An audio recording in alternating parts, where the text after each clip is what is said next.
Hey, what's going on, guys? This is John Erikson, episode 1 of the Overcomer Academy podcast. So here's the deal. We wanted to come to you today to kind of tell you a story and kind of my background and how all this kind of all began and why we're here and why this all kind of is working out the way that it is. And it's super exciting because we want to give you our backstory, and then we want to kind of give you some good value that you can use in your business or in your life. Or you're obviously somebody, if you're watching this, you're either a business owner or you're an aspiring entrepreneur, or you're somebody that really just wants to have a world-class life, and you're just looking for content, knowledge, things that can come and help you along the way. So my name's John Erikson, and it all started when I was a child and I was a lot younger, and things were a little bit tougher back then. We moved around a lot as a kid. I will say I had an incredible mother growing up, and my mom was an incredible woman that raised me and my little brother and helped us along our way in our journey. And, my father, he actually walked out when I was 2 months old. So I never really had my dad around to kind of raise me and help guide me on a lot of the manly things that maybe you would have when you have a dad in your life. And so it all kind of began there, with the chip on my shoulder. And if you're somebody out there that's really trying to do something great in your life, then you know what I mean when you have a chip on your shoulder. And so when that kind of happened, I think always having that chip on my shoulder allowed me to kind of progress to the next level and always kept me pushing and kind of wanting more. But, I was the type of guy in high school and middle school where I didn't really get good grades. I wasn't the best student by any means. So if any of you guys are like that, then you probably kind of relate with what I'm talking about right now, because school just was really tough for me. I really struggled in school. I think honestly my report card was probably D's and F's. And that's for real. I didn't really do too well in school. So it all kind of trickled back to the back history of how that kind of worked out. Being raised in a single mom household, there wasn't too much structure. As much as my mother, she tried to put food on the table for me and my little brother. And she tried her absolute hardest to create structure in our house. A lot of the time she failed because she was going to work at 2 p.m. and then she would come home at midnight, and I would have to watch my little brother, and I'd have to feed him, and I'd have to do the laundry. And, it's a little bit tougher when you're in that kind of circumstances. But I'm not here to kind of complain about my backstory. I mean, I had a great life, and my mom was an incredible woman that raised me and my little brother and gave me the resilience mindset that I have today. So let's get into it a little bit more, okay? So first there was school, and, for me personally, school just never worked out for me. Like I said, bad grades, never really made the cut, didn't really get along with a lot of people, with the popular kids and stuff like that. And it was not the best thing for me in high school or middle school. I think I dropped out of school in the 9th grade. So for me personally, I had to take it was a GED test that allowed me to test out of high school in order to move on, because legally you can't technically drop out of high school. I mean, that's just not how the world works. When you're a kid in this type of environment, you have to graduate high school. Okay. And that's kind of how our country is. And it's against the law to drop out of school. But, we all felt like school just wasn't working for me.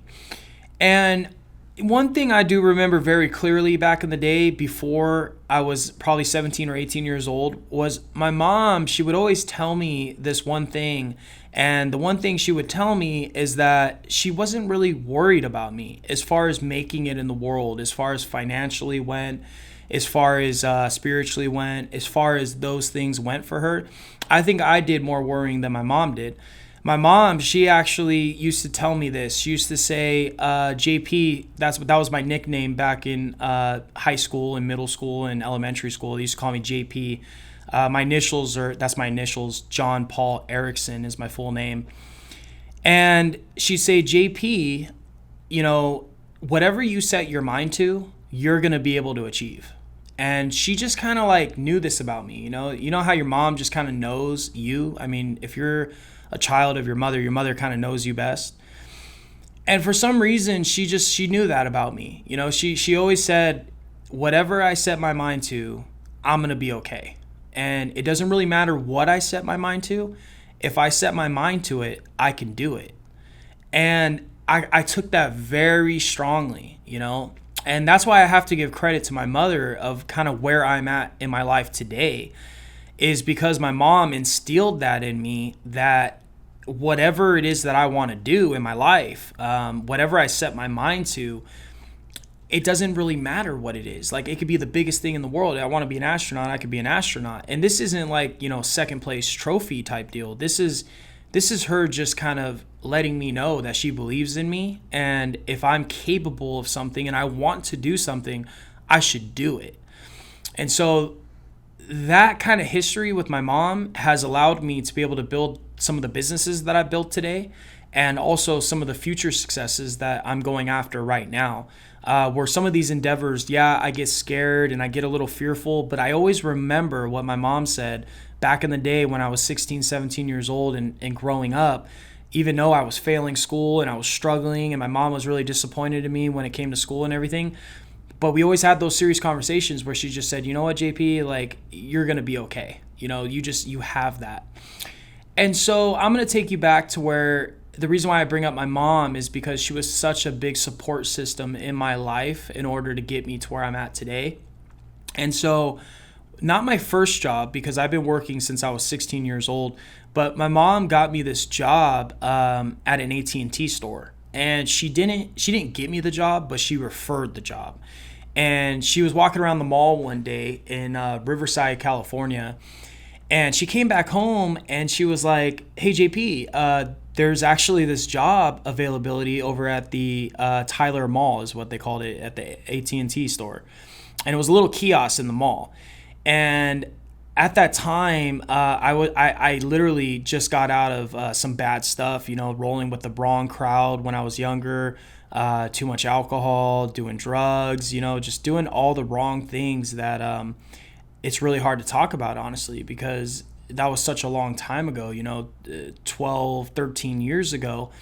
My life was not exactly what it is right now. My life was actually a lot harder, and I've been to the bottom of the barrel, and I kind of know how that side of life is. So I'm so grateful for the life that I have today and every one that I have in it, because there was a time and place in my life where I didn't have anyone and I didn't have anything and no one wanted me around.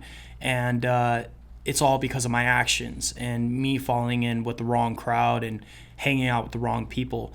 So if you're in a situation like that, I completely understand. I completely understand what it's like to be in a situation like that. All hope is lost. You feel defeated, and you really feel like there's no possible way to come out of that life. And I am just so appreciative of the life I have today, because not a lot of people do make it out of that life. One thing that I do remember, though, and I'll go back to the AT&T story right now. It's my ADD. I have ADD, so sometimes I'll get on one subject and I'll go to the next. But we'll go back to the AT&T story here in a second. Is I remember that just being so grateful for everything that I have now. It wasn't always like that. I didn't really know exactly what I was grateful for back then, and that's what caused a lot of struggle in my life, is because I didn't have gratitude for what I had going on in my life.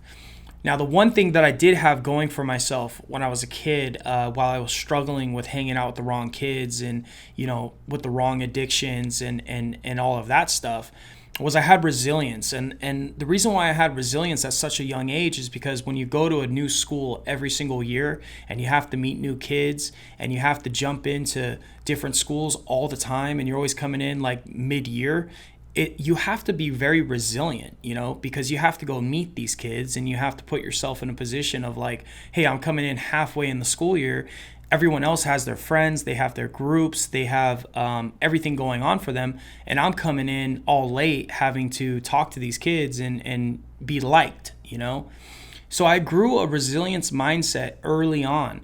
Also dealing with some of the struggles of my household. As much as my mom was an incredible woman, she had some bad boyfriends growing up and stuff. So we had to deal with a lot of those struggles as well. The reason why I tell you all this stuff is because if you see behind me, this is called the Overcomer Academy.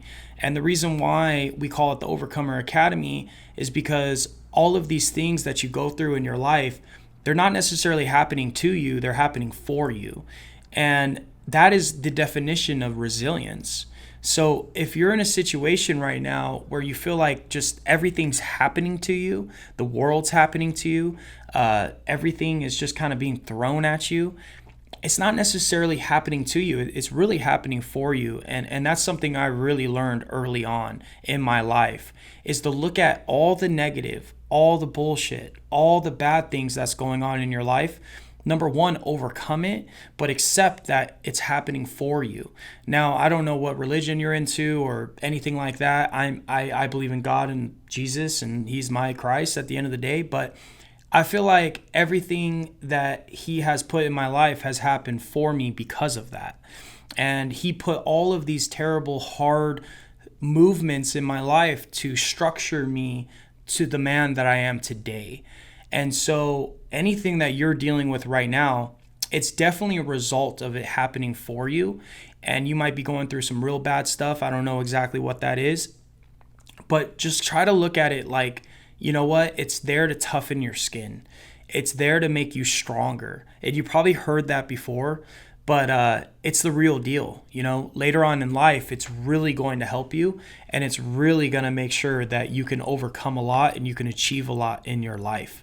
When I got that job at AT&T, going back to the AT&T job, when my mom actually referred the AT&T job, I had worked a few different jobs already prior to that. I worked at Wiener Schnitzel. I worked at a dishwashing store. I was working at a restaurant doing dishes. I worked as a drywaller. I worked as a painter. I did all kinds of things from 16 to 18 years old because school just wasn't really working out for me. And prior to that, I had my own lemonade stands. I had Pokemon cards that I used to sell. I used to sell my action figures back to my parents when I was a little kid. So I was always into like sales and business and stuff. And, I remember my mom and other people asking me like, hey, what are you going to do when you get older? Like, if you're not going to be able to graduate high school and you're not going to get a degree and you're not going to be able to go to college, like, what are you going to do with your life? And it's so funny because back then, being 14 years old, 12 years old, 16 years old, I used to tell people all the time, I'm going to be a business guy. So I used to tell myself that I was going to be like the CEO of Snapple. And I know that's weird, and I already kind of told you that, but to me, it just made sense. Like, I want to be in some sort of leadership role in a company that can allow me to grow my skills. So as long as it was like some big corporation is what I kind of thought back then, I just want to be running it. And that's really all I cared about, is like, can I run this company? And so going back to the AT&T story, where my mom, she saw that they were having accepting applicants for the position. She came back home and she said, hey, they're accepting applications at AT&T. You should go check it out. So I went and checked it out. I went up to the manager and I saw him in this little kiosk at the mall. And I told him, I said, hey, sir, my name's John, and I would really love an opportunity to work for your company.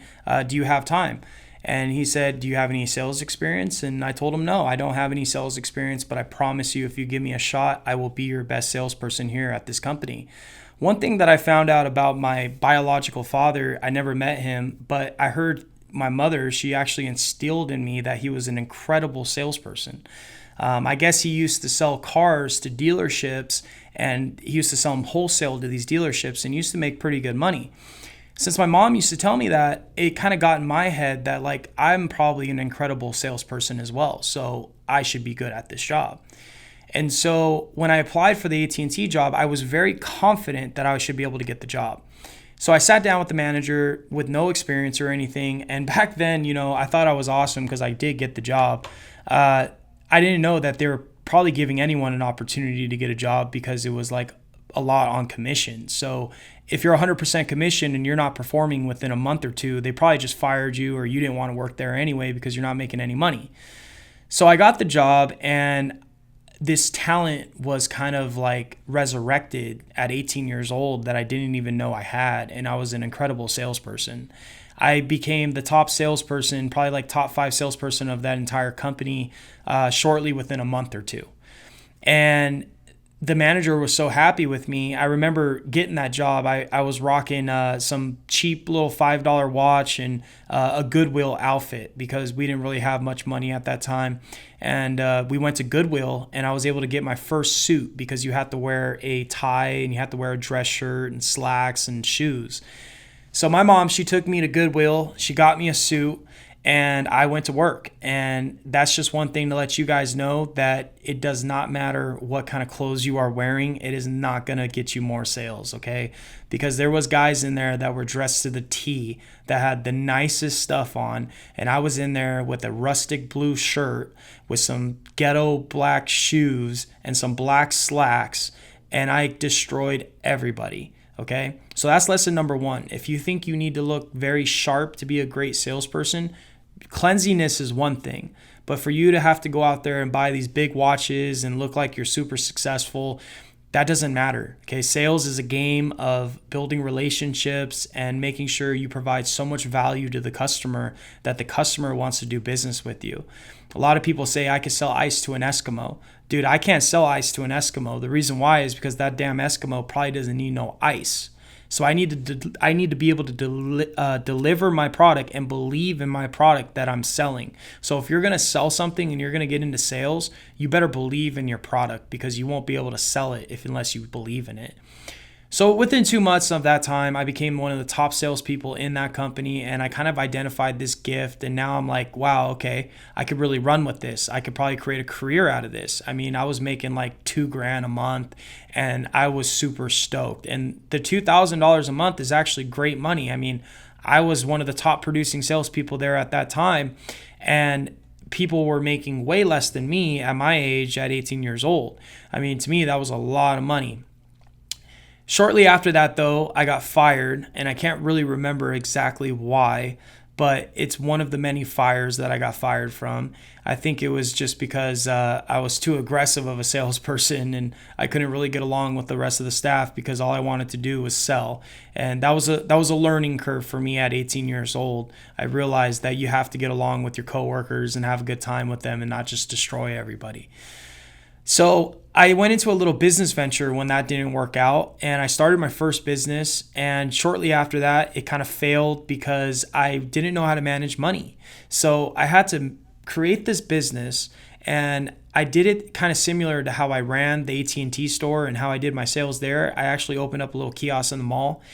And I did great. I mean, we got a ton of sales and we were probably super profitable. My problem is I didn't know how to do a profit and loss statement, and I didn't know how to make sure to take my profit for me and use the cost for the business and use it for the business.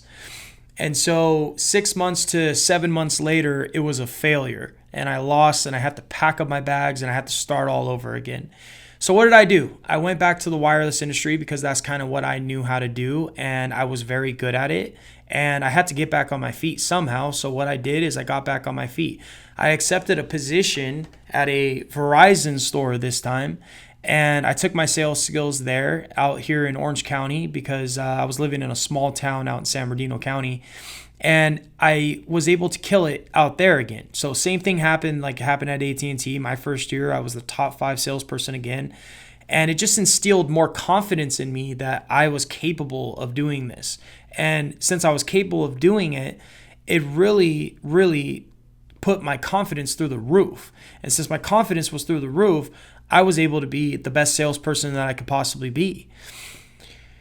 So what happened at that job was something happened and I had to switch it up. And I think I was there for probably like 2 years.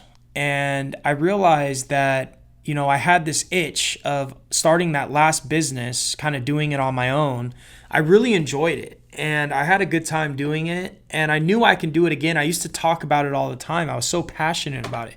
It didn't even matter about the certain type of business I was going to do. I had this deep desire to do business. I wanted to run my own business and do my own thing, and I didn't really care. It was I want to work for myself. it's like I just really enjoyed building businesses, and I kind of found my calling. And so, after I learned how to sell really good, and I was running stores, and, I was running teams and hiring people, I took all those skills and I kind of said, screw it, you know what, let me do my own thing. I want to start my own thing again. So I did it all over again, and I started another business. I started it from scratch. I didn't have much money. Technically, I had no money, but one of the number one rules things of business is you want to be resourceful. And me being able to start my own business with no money was really incredible. What I would say is, if you're going to start your own business and you think you don't really have money, that's not really the best tool that you can have to start your own business. I would say your number two tools is, one, being resourceful, and two, having sales skills. These two things is what allowed me to grow my business in my first year. And it was literally the sales skills and it was the resourcefulness. Because if you don't have much money and you're trying to start a business, you have to be resourceful. You have to get creative, You have to figure out ways around things that you normally wouldn't be able to. And that was kind of like what really worked for me too. I was super resourceful. I grew that business, I think, in a year and a half, 2 years. I grew it to over $500,000. And I was like, wow, like, this is incredible. Like, here I go again. I'm building a business, and this time it worked. So I ran that business for about 3.5 years. It was a cell phone repair business, and I had multiple locations. I had about 12 employees, and we just blew up, man. And the business actually kind of got away from me. So I was doing so much business and I was opening so many locations that there was too many employees to have to manage and bring them in and be able to handle them. So the quality control was a real bitch, because when you're trying to build a business like that, it's tough because you need people in order to scale your business. And so 3.5 years into it, I ran into some problems, some financial issues, and I had to sell it. And here I go again, starting all over at ground zero. So 3.5 years, I gave 3.5 years of my life to this business. I hustled every day. I worked my ass off. I showed up. I recruited. Literally, this is like your child, So if you've ever owned a business or you have a child, then you kind of know how it feels to lose a business, Losing a business is definitely, it's like losing a child. I got into like a really dark place, and it was a really tough place. And I didn't necessarily know what was going to happen after that. My love for entrepreneurship and business was starting to dwindle from me because I was so defeated from my failures. So I didn't really know what to do at that time. So I went and worked for a buddy's company, went to go work there for a few months. And, it was interesting because I went back to work and I was trying to see, like, should I just go back to work and be a salesperson? Or should I own a business? It was kind of hard to toss it up in the air because at that time I was just so defeated from losing my business. I couldn't really think of anything otherwise. So when I was working for the solar job, I started to realize that, like, you know what? I think I'm a true-bred entrepreneur because I'm working for this solar job and I'm just not enjoying it the same way that I used to enjoy sales after owning my own businesses. And so I had this idea, and let me remind you guys real quick. When I first started in business, 8 years ago, all right, entrepreneurship, business, all that shit, it was not cool, okay? Like, it really was not that cool. Like, the way it is right now, where it's like entrepreneurs are the real, like, new rock stars and shit. Back then, I didn't even know what an entrepreneur was. Like, I didn't call myself an entrepreneur, like, I called myself just like I own a business, and that's really all I was at that time. But anyways, I had these massive failures and I got into this new company selling solar, and I was like, man, I need to get back into my own business. So I'm sitting at a fair one day and I'm with my buddy and we're talking about how things have been going for us in the solar industry. And I told him about this idea about cleaning solar panels. And I was like, dude, we could I started running numbers and I started doing the entrepreneur math thing on him. Like when you start calculating numbers and you're like, okay, but if I do 100 solar panels and, I do it for $100 a pop and I do 100 houses and 100 times 100, I'm going to be a millionaire if I could just do this many. That's kind of what I was doing. I was doing the whole millionaire math thing and I got all pumped up and I thought we could do it like overnight.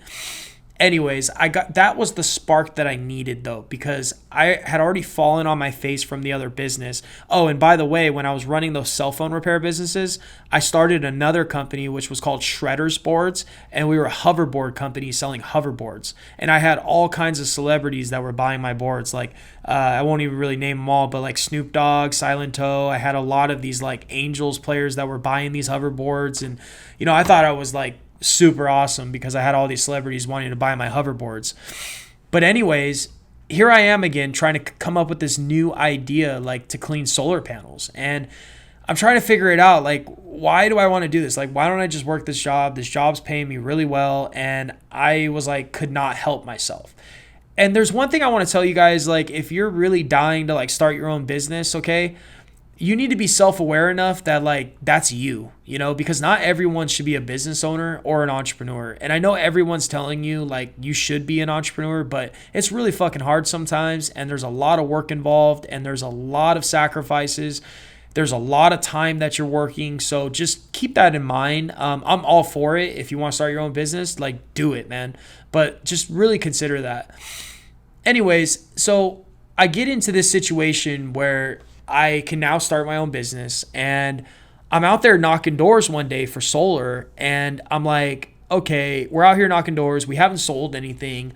Like, why don't we just go knock a door real quick that had like one of these houses has solar panels instead of them not having solar panels, and let's see if they can have us clean their solar panels.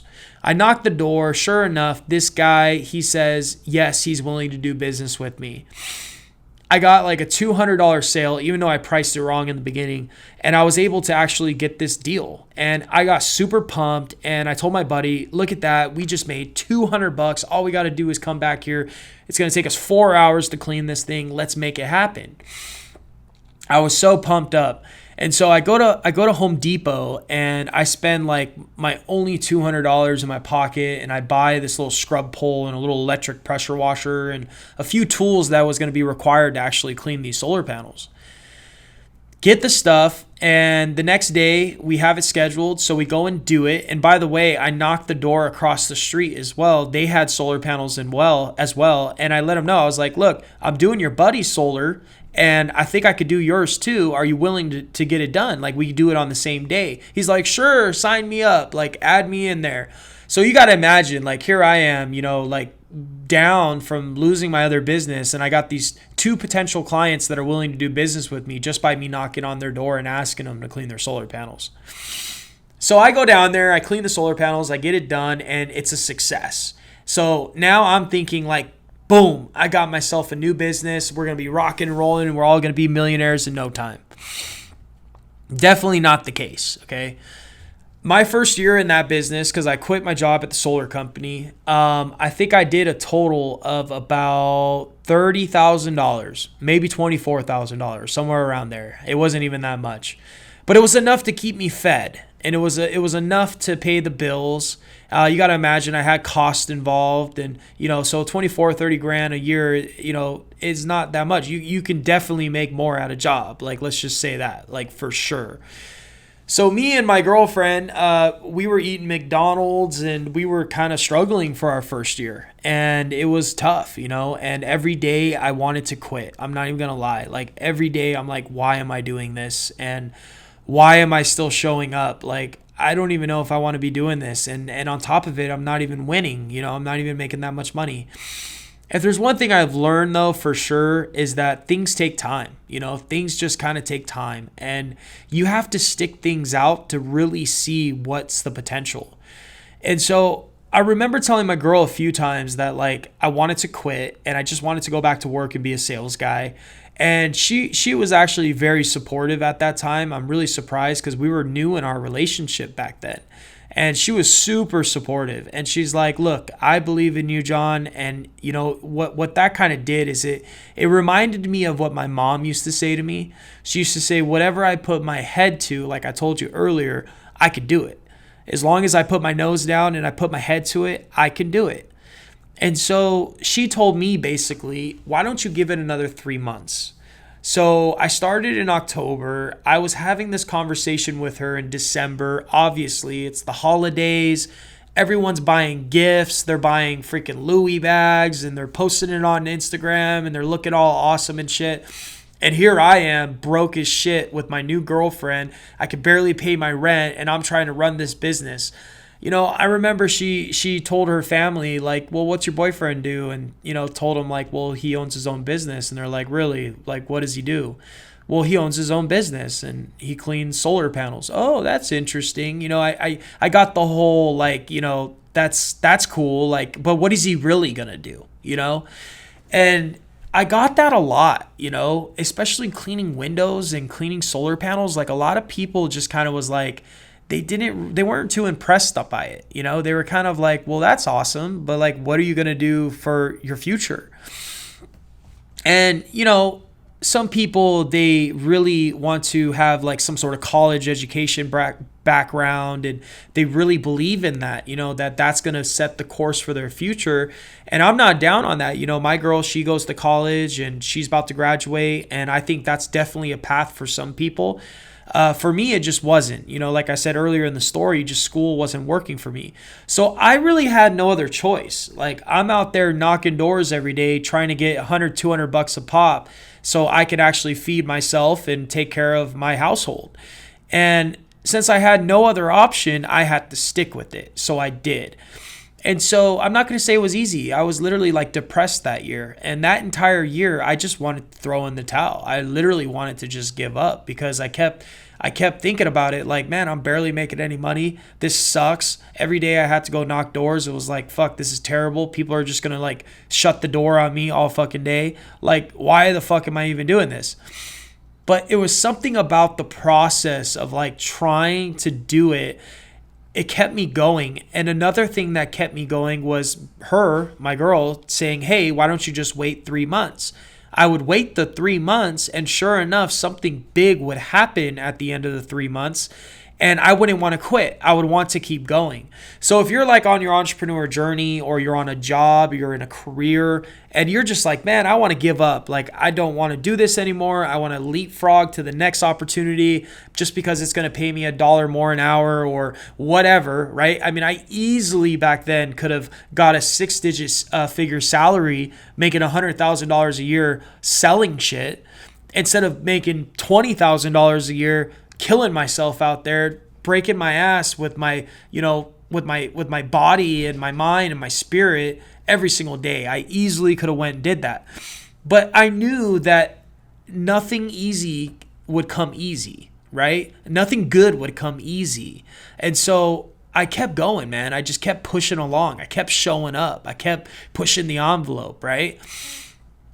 Sure enough, a year goes by and I realized that like this whole time that I was trying to build this business, I was playing too small. I was thinking too small is what it really came down to, man. Like, I was out there knocking doors one by one, trying to do marketing with Yelp and all these random things to get little onesies and twosies jobs and like having to manage it all and figure it all out. Like, to scale that out was going to take forever. And I'm just thinking to myself, like, do I really want to do this for 10 years? Like, figuring out how to scale up my customer base.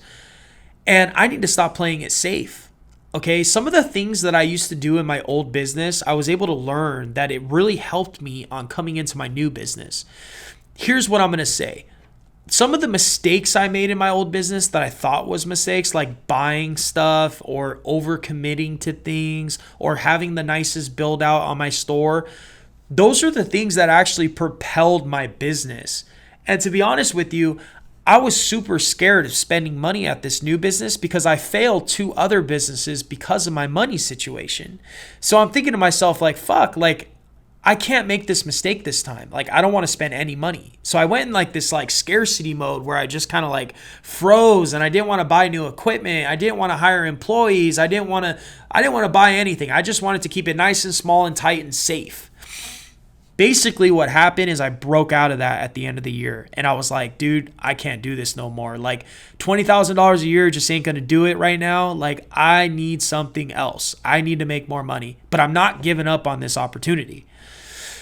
So here's what I did. I realized what I did in my last business, I had this power to overcommit to something, and then all of a sudden my action would over deliver to whatever I committed to. So here's where the juicy stuff gets here, man.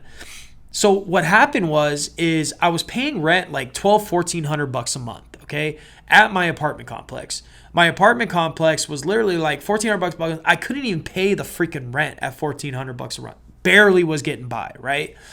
I told my girl, I said, hey, we need to get back to the city. Like we need to go to the city where there's more people, there's bigger buildings, there's stuff going on. I was in this little, residential community that was the suburbs, and yeah, it was comfortable and all my customers knew me in my area, but I was like, dude, we need to like expand. Like we need an office, we need employees, we need equipment, we need bigger jobs. Like I started thinking big all of a sudden. It took me a year of pouting and trying to get over my last business and not overcoming that, and basically just thinking to myself like, shit, like I wish I had my last business. I was super successful. I had employees. I was doing all this stuff. But the one thing that was holding me back from having a bright future was me not getting over the past. I was not getting over that I had already lost that other business, and I needed to get my ass up, and I needed to fully commit to my new business.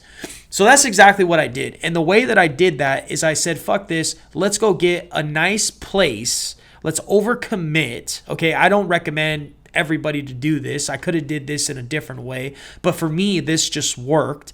And so I told my girl, let's go look at apartments. Okay, let's go look at some nice places. I needed to get my mind in a new atmosphere. I felt like my atmosphere was just so like small. Everyone around me was thinking too small. It was just too small. And so we went to this new city. We found this brand new apartment complex that was a beautiful place, and it was just built, and all the people there were like pretty successful for the most part. And it created this environment for me where I was like, man, I could get motivated here every day. I could wake up here every day and probably make something of myself. I told my girl that, and I said, look, babe, we're going to move into this place. She looked at me like I was fucking crazy. She's like, dude, you can't even pay $1,400 a month. Like, how are you going to pay $2,200 a month? I looked at her and I said, I promise you, babe, if we move here, everything's going to change. Okay. Everything's going to change. This whole time I've been thinking way too small. I've been trying to stay small. I've been trying to stay a solopreneur, just work by myself, sell the jobs, do the jobs, take the profit for me. No office space, no equipment, just keep it real tight, real small. Guys, that shit don't work, okay? If you're trying to build a business right now and you're trying to go out there and do something big, dude, you're not going to succeed if you're keeping it small. You need to hire people. You need to increase your sales activity. You need to overcommit and buy new trucks, buy new equipment so your action level can back it up. And that's what I did. I just did it with an apartment complex. So I went out and treated myself to the apartment complex, $2,300 a month. And I was super scared because, I mean, shit, I could barely pay the $1,400 a month. But I broke out of that scarcity mindset and I said, no, babe, we're going to get the $2,300 a month, and we're going to overcommit to this apartment complex, and I'm going to back up the action so we can afford this place and we can actually take my business to the next level. Okay. Here's what happened. First day there, literally moved in the first day in the elevator with my part-time helper that helped me out in the field on my business. I run into these two construction guys, these project manager guys. And I told him, I said, hey, look, I can help you. We lived in the front house where there was 200 apartment units in the front. And then there was a building B where they were building another 200 apartment buildings in the back.